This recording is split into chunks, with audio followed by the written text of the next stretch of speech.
Hello and welcome to An Incomplete Reflection with me, Faris, your host, and my wonderful, esteemed guest, Zack Malik. Zack Malik, how are you? I'm good. How about you, Faris? I am fantastic. This is the first episode. I've been ranting about it for months, and now it's finally here. Can you believe it? So, Zack, I just have a couple questions for you. What is your full name? It's Zachary Solomon Malik. Really? And the last four digits of your social security number, please. It's 1234. Oh, what a coincidence. That's mine too.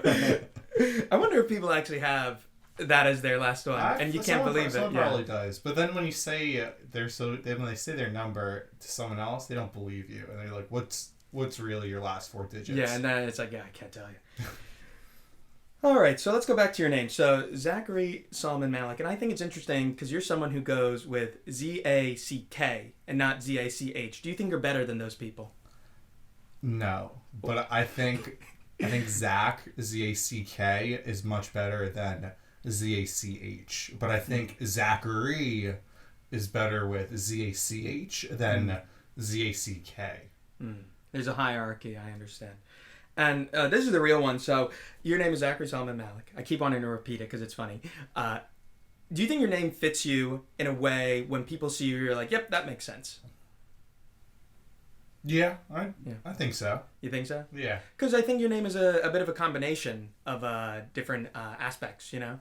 Because it says here in my notes that your dad is Indian and your mom is English. Oh my goodness.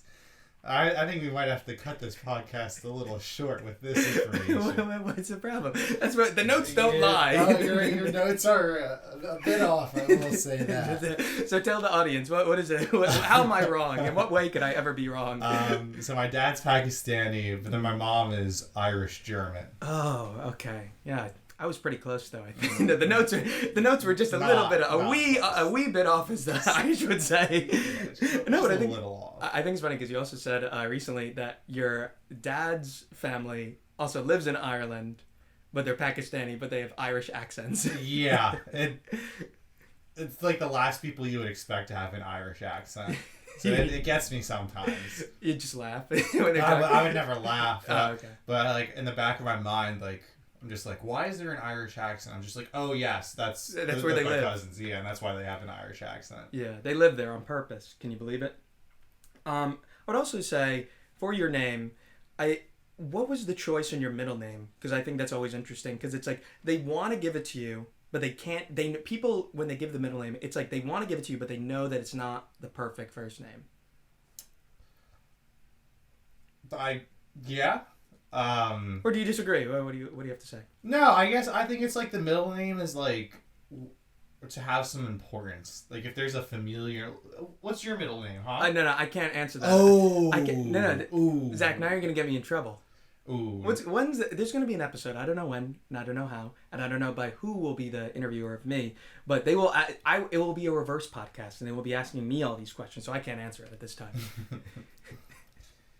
I don't like that answer. You don't like that answer? I think we're gonna need to delve a little deeper into the psychology. You're the guest. Just because I'm the guest. You're my esteemed guest, and you're trying to do a reverse Uno on me. I won't let it happen. This podcast is to talk about stuff that I want to talk about. Oh, really? Right? Yeah. Okay. And I want to talk about your middle name right now. All right, I'll just give the middle name, but I can't repeat. This is the problem. If I say it once, then I can't ever repeat it again because I don't want to repeat any of my points too many times, you know? Because if every episode someone asks, what's your middle name? I'm going to just have to keep telling them the same story. It's your podcast. It's your podcast. I'll reveal it later. You know it. Look up there. Look up there and you'll see. It's on my diploma. But would you ever change your name? No. Why? I like it. But what do you like about it? Like, what about it is so interesting? I think everything fits. I like my first name. Mm-hmm. I like my middle name. And I like my last name. But another question is, for your name, Zack, what do you think Zack describes? Because there's obviously something in our culture where it's like, Zacks are like this, Farises are like that, Harrison, our wonderful producer, people like Harrison are like this. There's something about the name where it describes more than just having letters on a page. I I think for me, Zack is more informal. Like if someone's saying Zachary, it's either the first day of class, or my mom's mad at me and she's mad enough where she's saying my full name. And I don't know. I think Zach's easier, a little more easygoing than Zachary. No, but like in the sense where it's like Zacks are different from Faris's. Like how? What would you say the vibe is for people named Zack? I think got a full spectrum. I feel like that's true with any name. That's what I'm saying. I'm saying what are the words or what are the adjectives that would describe, you think universally in some way describe Zacks? Like when you meet someone and they're your name and you're like, oh, they're cool, you have my name. Well, so we're talking about CKs or CHs. just orally, just what you hear. All right, you stumped me there. I trapped you. You did trap me. I thought I was going to be prepared for this podcast. I am not prepared. Well, that's why we want these authentic conversations, don't you think? I think you can get... I feel like most Zacks aren't uptight. I'm trying to think of Zachary, like other Zacharys. I feel like it's a name where you can make this distinction. I don't know any Farises personally, you know? So for me, it's a tough thing to say. That's fair. But it's also so... Are we going to lump in Zacharys with Zacks? Or is it only It's Zacks? everything. It's everything, you know? Because it's like what you were getting at before, where how you choose what your name is, like what you go by, right? So if you were somebody who went by Zachary, I think you'd be very boring because you're just doing the full name. Or maybe you're like a homeschooled kid, something like that. And then Zack is like the normal one. Like that just means that it's like, normal guy. And it like, there's no third one. I was going to say, what if your name is like Zacky? And it's like, nobody goes by that. No. Nobody goes by that. I wish you didn't even say that. Yeah, I think I'll go with easygoing, because I think I'm pretty easygoing. You can't... I know. I would describe Faris as not... Clumsy. Yeah, clumsy, not keeping track of the wire. Yeah, even though I told Zack like 4 times, I'm like, don't touch the wire. Don't, and under any circumstance, don't touch it. But yes, yeah, you're right. Yeah, my apologies. But then I think you can also get like uptight Zacks. Or so you got like the full spectrum.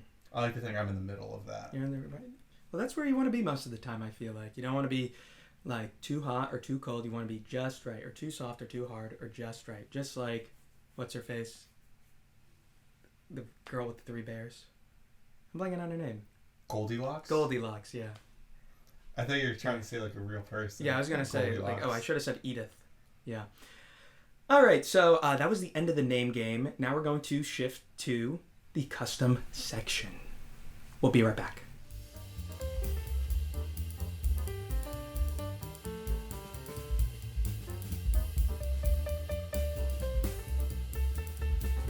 We are now in the custom section. So, Zack, I want to ask you about public service. And I don't know if you realize this, but you come from a family of public service, right? I believe your grandfather was a veteran. Your mom worked on the school board. She was the president. Female president. Can you believe it? Like, do you realize that? Yeah, I have. Is that something you think about, like, or just now? I think I used to think about it more when I was either running for the board or when I was on the board. But I think now I don't really think about it too much. But you study political science. Do you think that public service of your family, do you think that inspired you to go into political science? Yeah, I think, well, I've always found it like politics and all of that very interesting, and I guess like being exposed to it at a young age definitely made me more, I guess it led me down the path, but then I don't think it was the sole reason why I got into it. Okay. That's a good answer. Thank you. I just gotta read these questions. So, yeah, I gotta read. I'm sorry. You already answered this question. You're betting, what is it, 1,000? You're betting 1,000. No, but I did want to ask, you do have that focus on education, and like, why do you think you wanted to focus on education in some way? Because you studied policy, like education policy, I think, at college, correct? I just did general political science. I minored in public policy and psych, but nothing specifically for education. Oh, okay. My notes are wrong, I guess. But I do want to read. Yeah, I'm very unprofessional. That's why this is a podcast. I do want to say a quote to you. There's a Greek. Yeah, there's a Greek proverb. A society grows great when old men plant trees whose shade they shall never sit. Do you believe this is true? Yeah, I definitely do, and I think you really see that in education. When you think of like building a house, the first thing you have to care most about is the foundation, and I think education is the most foundational piece of a society.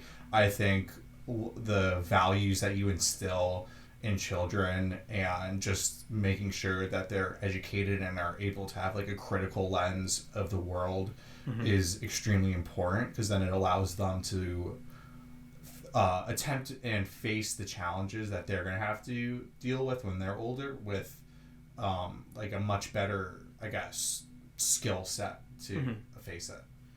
And I think it's interesting now because education overnight, I think since the pandemic, became a real issue, but for the wrong reasons. I don't even think it was like, I think it's the pandemic, I think exposed a lot of issues, but I think like under the surface, a lot of things were brewing.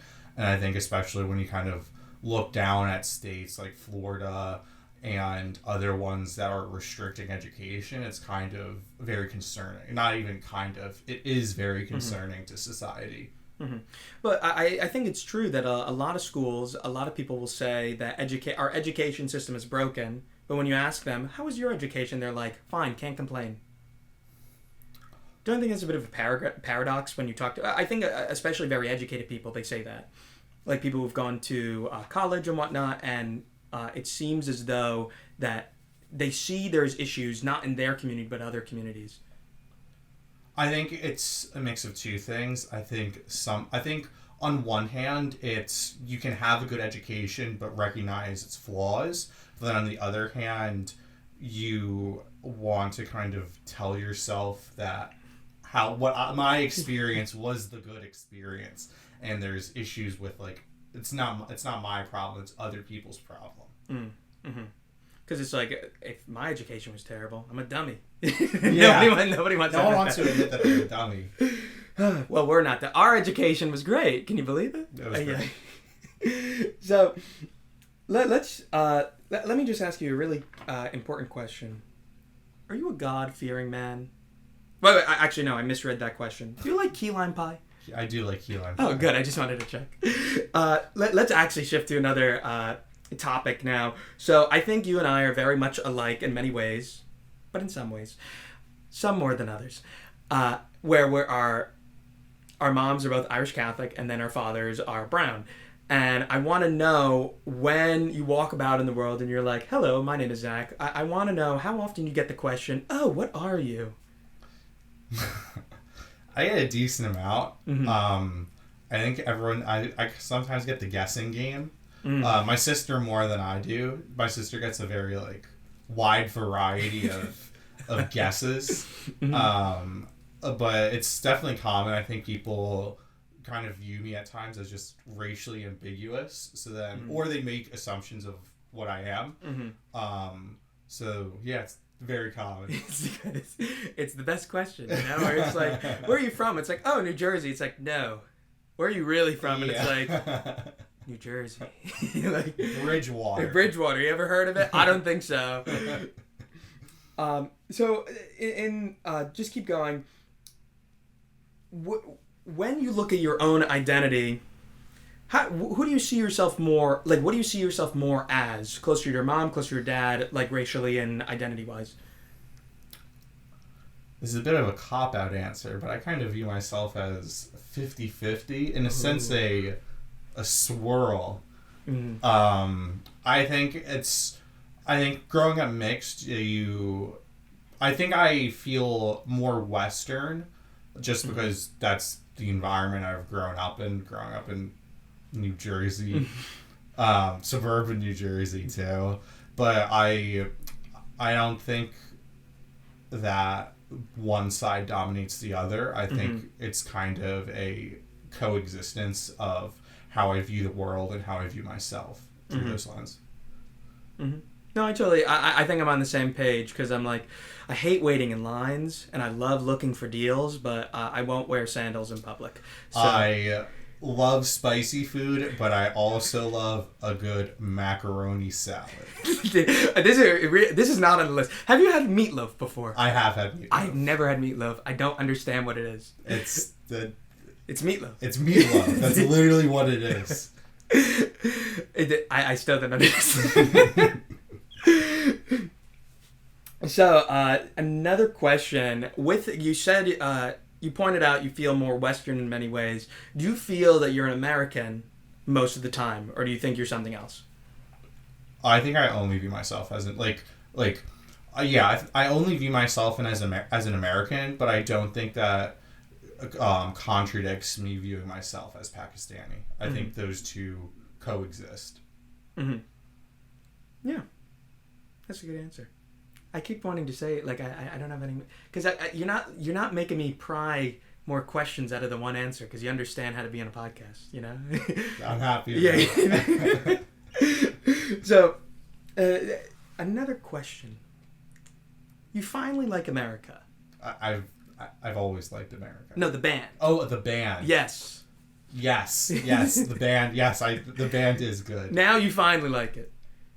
I don't think I really listened to a lot of America, the band, before pretty recently. What's your favorite song? I need to look at my Spotify. You're like, yeah, let me get the phone out. Let me just start scrolling. I was like Tin Man. Tin Man's solid. I always feel like the Tin Man most of the time. Is it Ventura Highway? Ventura Highway, yeah. I think that's a good one. Yeah.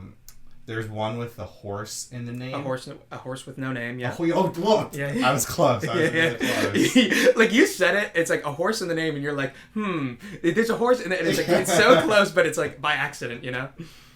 Yeah. Well, what's funny is that, I don't know if I should even say, a friend of ours, we went to Los Angeles, and Zack was supposed to join us. And then he was unfortunately unable to, and we went on Ventura Highway, so... in Los Angeles, or unless I'm making something up. Did you listen to Ventura Highway when you were on Ventura Highway? Well, Joey was driving. A shout out to Joey for helping get the equipment for this podcast, helping me pick it out. You're the best man. All right, so let's keep continuing. Photography. When did that happen? For a very long time. It's not something that's new. Yeah, give me an exact date. Exact date? Yeah, maybe to the second. Let's go with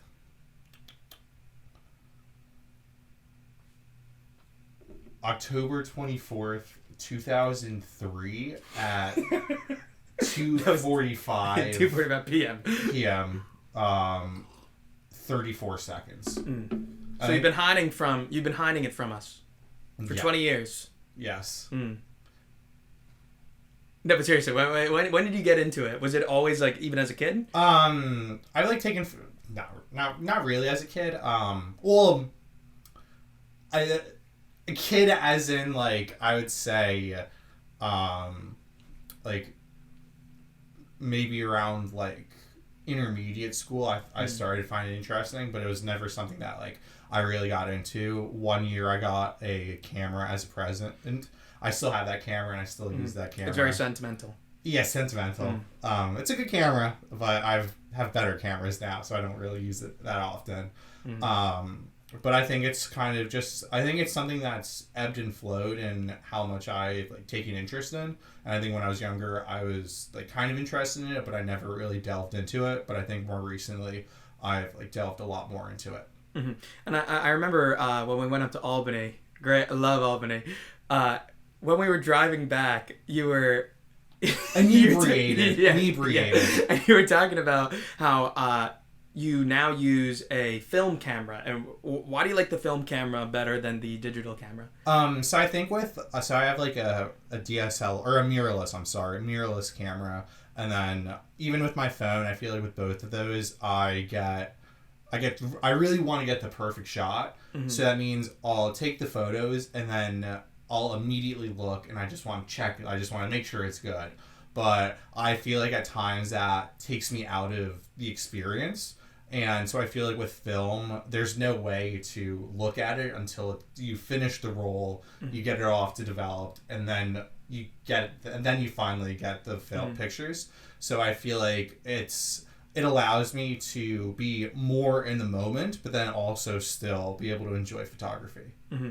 And I think it kind of alludes to the concept of impermanence in nature, where everything is always changing. And you have only that one shot to get that one moment of time from that one angle, from that one space. And is that kind of why you like it? Why I like film, or why I like photography? Why you like using the what was it? The mirrorless camera. That's the we could just refer to it as the nice camera. The nice camera, and that's why you like the nice camera. I don't think it's like specifically for like having a nice camera. I think it's just photography in general. I think it's like, so much of life is just passing by us, and I feel like it's kind of like almost a wonder that we're even able to just kind of have a snapshot of what happened in that moment. I also think that kind of leads me into, I don't like editing film, and I don't like editing pictures, and I think one of the reasons why is I think you can do so much with editing where the original picture is not like, it doesn't even feel like that's how it actually was, and it's leading more into, like, it is an art, and I feel like it's leaning more into like being an art piece instead of being just a picture. But I also capturing a moment. Capturing a moment, because I think like all photography is art, but I think when you're editing it, you kind of stray away from what that moment actually was like. You're corrupting it. Yes, you're making it look nicer, but I also think like in a like traditional sense, you are corrupting it because it's a lie. Yeah. All right, let's shift to our topic again. You like traveling all the time, and I remember you said anytime when you'd be in a classroom and they'd be like, "Hey, everyone, just tell something interesting about yourself," and someone's like, "I did this," and then you're like, boring.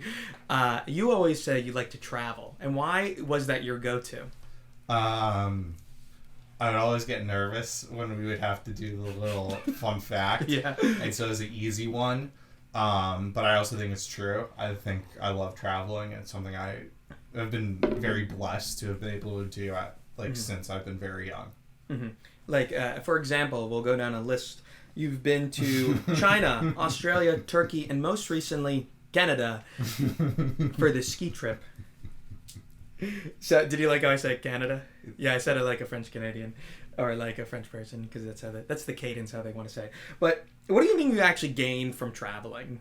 Like, why do it? Like, because some people, they're like, I don't want to travel, I don't want to go places, which is almost no one, but there are people that say that. I think you broaden your horizons. I feel like at times if you don't travel, I think you kind of just stay in a little bubble of what's around you, but when you travel, you expand like your knowledge of like what the rest of the world is like. And I guess it like a multicultural sense, I think it's like amazing to like experience other people's cultures and see how they live their lives and almost compare it to like what it's like to live in the US. And like that kind of leads into my next question, where it's like, when you're traveling, do you feel yourself more of an observer or a participator in that culture that you're being a tourist? I think a mix of both. So like my family, this is not what most tourists do. Okay. We love to use public transportation. We'll like be on like the local lines where it's just like, it's like us and like the local and like people who are just like going about their normal day, and there's just like, we're like the only tourists there. Yeah. And so I think that allows us to like really see what it's like to live and like be a part of it. But then I think like there's no way to fully participate in a culture unless you're like actually living there day to day. You'll always be a tourist unless you live there. Yeah. You got to live there. Like some people, they say, oh, you only got to live there like a month or they live there for 2 weeks, and it's like, no, you don't. Like you need more. Like you're only gonna see one You're not even gonna see a full season. You're not gonna see like a festival. Like you might see a festival, but you might not see a day of mourning. You know. Or like a festival that only happens like every other year or something like that. When is a festival that happens every other year? I've never heard of such a thing. I think it's because you haven't traveled. I haven't traveled enough. That's right. So, like, do you practice being like a tourist in everyday life to kind of see, in mundane everyday life in New Jersey, what's interesting and what makes it unique? I think in some ways, like when we go to, I think it really comes down to what your definition of a tourist is. Like the observant and like the observant part where you're looking at something with like fresh eyes, like or like at least open eyes in a way, like open being. Like well, I feel like that like, everyone's a tourist in that sense when you go outside of your house, of like opening your eyes. So I guess yes, I don't really consider myself a tourist like in New Jersey unless I'm doing like a touristy thing. But I think that's a good question. You've been saying I've had good answers. That was a good question. Thank you. I think I try to. I think when you take a lot of things for granted when you live in one place for a while. But, like, when you're a tourist, like, you're wide eyes and everything feels new to you. So I think I definitely try to, like, have that, like, wide eyes moment of, like, things that I do. Like, things that, like, I take for granted. Like, the parks around us. I think I love fishing. And I think, like, being able to just, like, go explore new areas allows me to have that, like, wide eye. Like, oh, my God, this is so cool moment. And I just want to be clear, Zach, you have a fishing license, correct? I do have a fishing license. I'm very glad you do. I think it's very important to have a fishing license. Yes. We can have a whole podcast on that. We're going to have a whole episode. Or a whole podcast, actually. Yeah, right. all dedicated to the importance of fishing licenses. All right, so we'll do that next week. This is actually, I'm taking control of this podcast. We're changing the name from an incomplete reflection. An incomplete fishing license. You didn't fill out your name. You didn't fill out your name, exactly. All right, so let's start reminisce right now. So I'm going to tell a very quick story, and Zach, I want you to respond with something that's relevant to it. Okay. So when I was a child, I believed in monkey men. And it's kind of like a werewolf / Sasquatch, and it would come, like, in my child imagination, I believed that they were going to come into my house, steal me, and take me away and eat me or kill me or whatever. I know you never believed in monkey men. We've talked about this because I asked a lot of people this. But you did believe in aliens. What you have a story about when you were a child when you believed in aliens. I can't believe I agreed to be on this podcast. if you're gonna make me say the alien story, it's so good. So it was probably 2nd or 3rd grade, I want to say. Yeah. I read a book about aliens, and when I was a kid, I had my curtains open, and I guess I really liked the book, so I really read it, and I have an active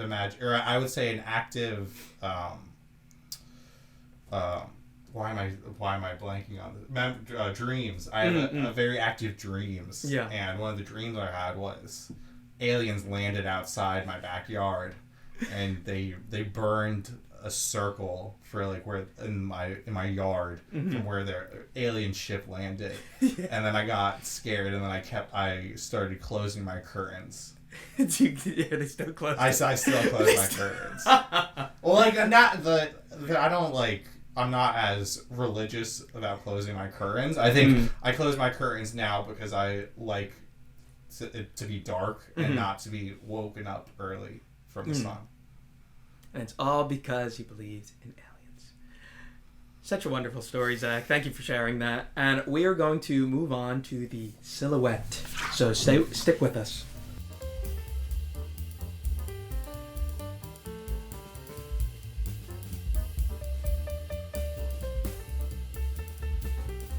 All right, and we are going to get Zack's silhouette. So where I'm going to ask you a series of questions to kind of get an idea for people who don't know you personally, to kind of make assumptions about you just based on these questions. Okay. The month or season you could live eternity in. I'd say spring. Spring. Your favorite color from the basic Crayola marker pack. That light blue. The light blue, okay. If you had to describe yourself as a candy or snack, what would it be? I'd say Reese's. Reese's, why? Because you think I look good on the outside, and then you take a bite, you go a little deeper, and you're just like, wow, this is even better. Yeah. That sounds a little sexual. You're the one who took it sexually. Well, you're looking in my eyes. No. What was the most recent lie you told? I don't tell lies. You don't tell lies? That's my most recent lie. Even to yourself? I said. Well, no. I mean, all right. Yesterday or tomorrow? Let's go with tomorrow. What are you most excited about in the future? The next football season. In your future? I think that's in my future. Both of them are in your future. Yeah. I mean, like in your life, like a specific achievement that you're looking. I think I'm looking forward to moving out. That's good. What do you want to learn more about, but you haven't gotten to yet? That's a good question. I